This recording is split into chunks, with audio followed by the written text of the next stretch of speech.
based on real things of people who had very bad experiences. They either had an overdose, they had what would be called a bad trip.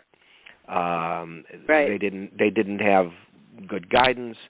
Not everyone's psychological constitution is prepared to deal with the shock of a mind-altering drug of that kind of power. Yeah.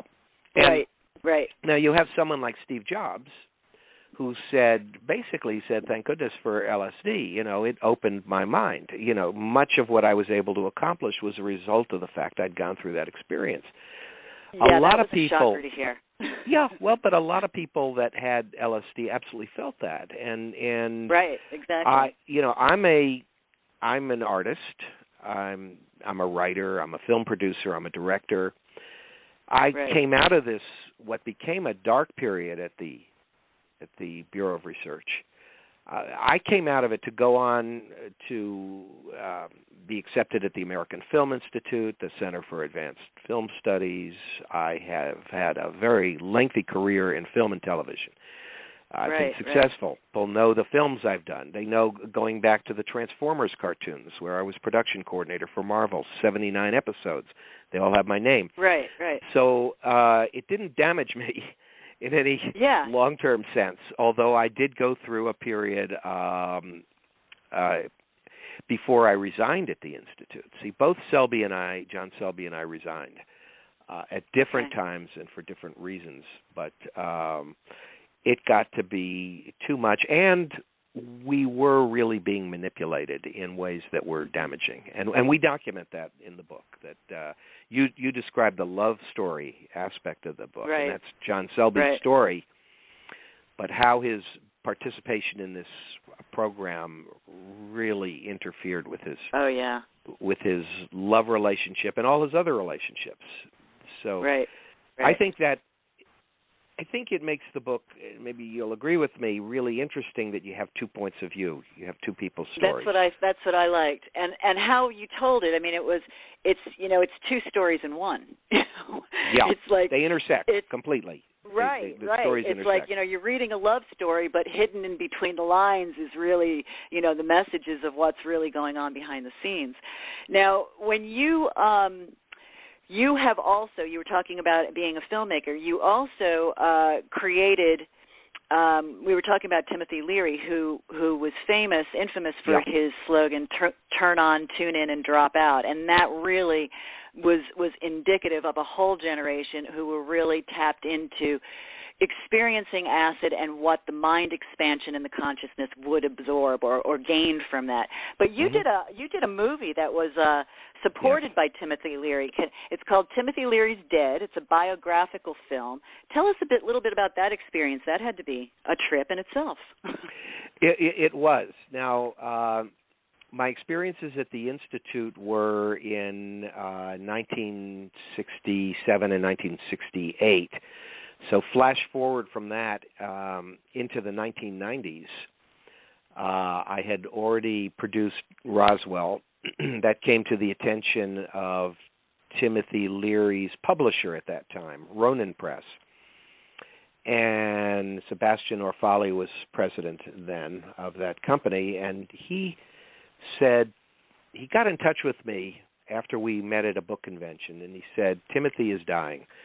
He has prostate cancer that has metastasized, and his time is limited. And no one has made a film biography of his life. Oh. And he said, I'd like to recommend to Timothy that you be a director of a film about him. Let's see if he would agree. Well, Timothy agreed, all the more so after he heard that I had worked with Dr. Osmond with LSD at Princeton. So Timothy knew Dr. Osmond very well, and so he accepted me to make the project, but where were the resources going to come from to do it? I didn't know, but I knew an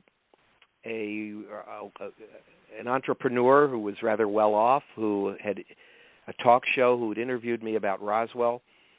and he said he wanted to make a movie. And so I met with him, and I told him there was this chance to do it about Timothy, and he took out his checkbook right then and there and said, "When can we start?"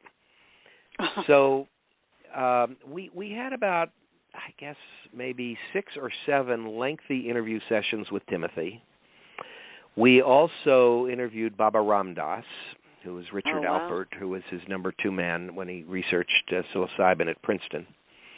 Right. And Ralph Metzger. The 3 of them wrote a manual on psychedelics based on the Tibetan Book of the Dead, the Psychedelic Experience, I think it was called. Right. So all of this footage we had of Timothy, I mean, went into everything in his life, from childhood to prison when he was arrested, to his escape from Princeton and being on the lam and seeking asylum in Switzerland, then leaving Switzerland, being rearrested in Afghanistan by the CIA and tossed in high-security prison and put in a cell next to Charles Manson. And this was because Timothy Leary, well, the pretext was that he was arrested for possession of marijuana, something that maybe a majority of people in 29 states, can do legally, except for the federal law, but under state laws. So today it's blasé, so somebody smoked a joint. It's Merlot, yes. Well, you're talking about marijuana light. There's also marijuana heavy. But the thing is, in those days, they used the law to persecute people. And they got Timothy on the charge of possession of 2 joints of marijuana. That was worth 5 years in prison, okay? Wow. When he escaped, he had more hard times slapped on him. He went from low security to high security prison. And Ken Kesey is another one. They did the same. Ken Kesey wrote One Flew Over the Cuckoo's Nest. And And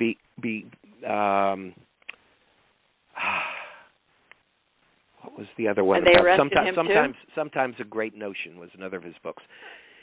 Yes, he was arrested too for possession of marijuana, and he fled to Mexico.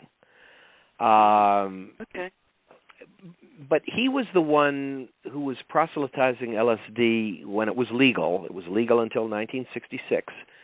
He's the one that had the school bus that they painted in psychedelic colors. They called the bus Further. He went around the United States dispensing LSD to thousands of people in different cities, in city parks or wherever he would park his bus. And Tom Wolfe wrote a book about that called The Electric Kool-Aid Acid Test. Very, very famous book, now a classic. Right, So the point is, in those days, they really persecuted people for marijuana. And, I've looked at the history of the marijuana laws, and I buy the story that those laws were originally passed really for 2 main reasons. One was to protect the cotton industry and nylon industries against the use of hemp as a competing product. Right. They had the lobbyists in Congress and outlawed it. You couldn't even grow hemp. You couldn't use hemp for rope because it had microscopic traces of a psychedelic compound in it.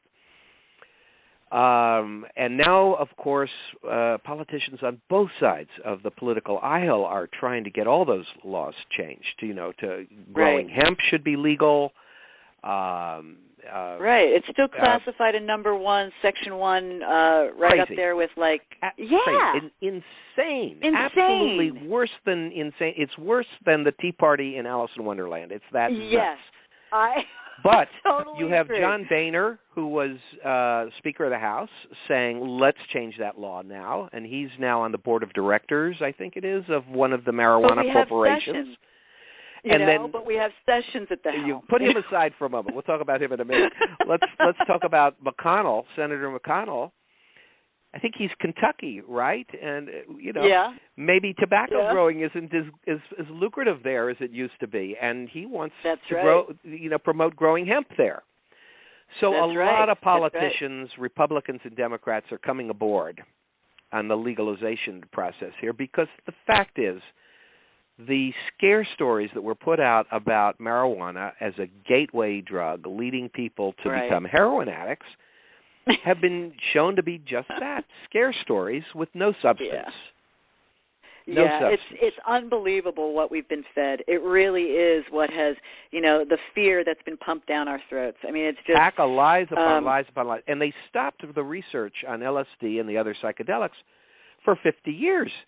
They just stopped it cold turkey. When Nancy Reagan said just say no, that meant no to the scientists too. It's wow. like George Bush. Okay. George W. Bush said no to stem cell research, right? He put very strong strictures on how stem cell research could be conducted, which limited advances massively, while other countries tore ahead. So right. I just it is amazing. Have to use the word utter stupidity that this is still classed federally, because it generates a tremendous disrespect for all laws, that you would have a law that is so completely inappropriate and out of step with the times. That's right. Okay? That's right. It really needs to be reevaluated. And, there's a part here in regard to the benefits that it really does support, and hence the 29 medicinal states that support it. So, we're looking at, what I find even more astounding in today's very diverse nation that we live in is that there is actual communication and not a lot of fear about the talk of microdosing for both depression and PTSD. So for me, I find that as a little bit of a, wow, okay, we've stepped forward a little bit in taking this incredible drug that Albert Hofmann, the Swiss scientist, created, and then, utilizing it in a way where it was actually intended.